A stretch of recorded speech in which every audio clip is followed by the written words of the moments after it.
Our next storyteller to the stage is George Doherty. George, are you here? Let me know you're here. Oh, there he is.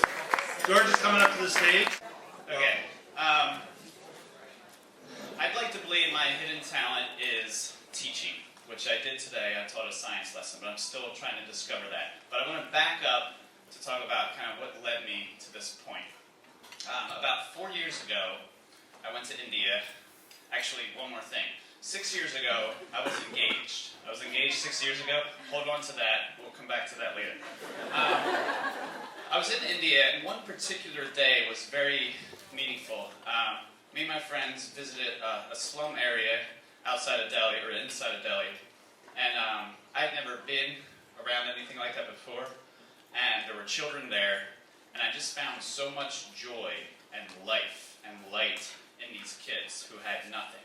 And it was just so powerful to me that it kind of made me realize I want to be around that the rest of my life. I want to be around kids who have nothing, kids from disadvantaged backgrounds, because there's something really beautiful about them that I feel like I'm missing.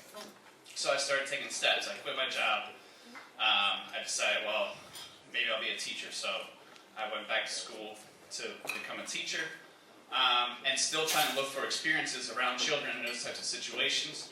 I heard about a conference just raising awareness about child sex trafficking, which I didn't know much about. So I went to that maybe 6 months after India. And again, a very powerful experience. And it was just really hitting me like in my gut, like this feeling of wanting to be around these kids and wanting to help and be a part of things. So I started praying and just was overwhelmed. And at the same time feeling just incapable, like I can't, there's nothing I can do to kind of do it on my own. So I'm like, all right, I need a spouse. And if like two of us could probably do a little better, we can help each other out. So again, this was in the midst of this conference, like a weekend conference on child sex trafficking, and I was praying and just having this spiritual experience where I just, obviously the next thing to do from that is to write a 5-page letter to your ex-fiance. So I did that. And, and believing, like, hey, I'm making this decision out of good things, like out of prayer, out of God, like here I am. So I write this letter. But at the end of the letter, I'm like, okay, if this is good, if this is of God, I'm just going to kind of like, I wrote actually in the letter, I will not send this letter unless I hear from you or some other way of believing I should send this or share what's in this letter. So, but I don't hear anything.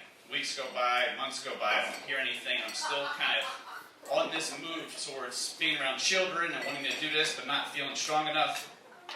So I'm like, all right, I'm not going to send a letter, but I'll just send a quick email, which I did.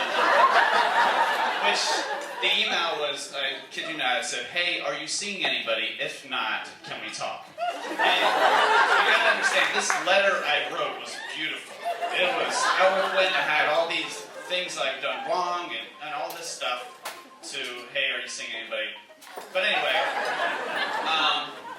so a couple weeks go by, and I hear back from her. She's like, hey, I'm sorry I haven't told you, but in 6 weeks I'll be Mrs. blah, blah, blah. So that ruined my plans for that spouse there. At the same time, in a previous year, there was this other girl who broke my heart. Well, I'm like, okay, I would still like to try to make it work with her. And I'm moving towards something good here with kids, and I'm still hoping for that. It turns out she became engaged as well.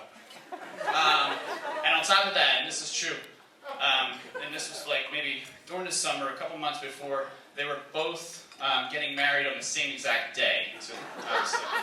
So, and I've always found it very romantic, the idea of, and I'm serious, like, if you've seen The Graduate, like this idea of interrupting a wedding. And it's a shame, they don't do that anymore. They don't say, does anybody object? Because I would love to see people object. I think that's super romantic.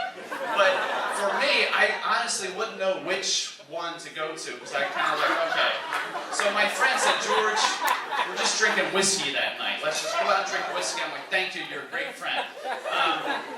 Around the same time, I'm hearing about this camp, like a summer camp for a week-long thing for kids with HIV. So I'm excited about that. I'm like, okay, disadvantaged backgrounds, I'm moving towards that. I want to be around that. So these things are happening at the same time.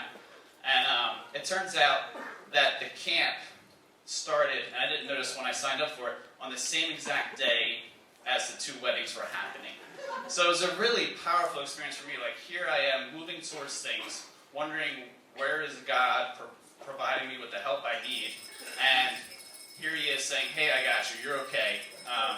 You're moving in the right direction.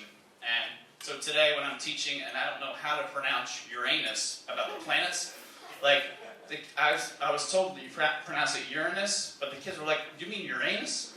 But I had a hard time saying Uranus is tilted, but it is. And so that's where I'm at. I'm hoping that kind of develops into something better. But thanks for... George, thank you very much.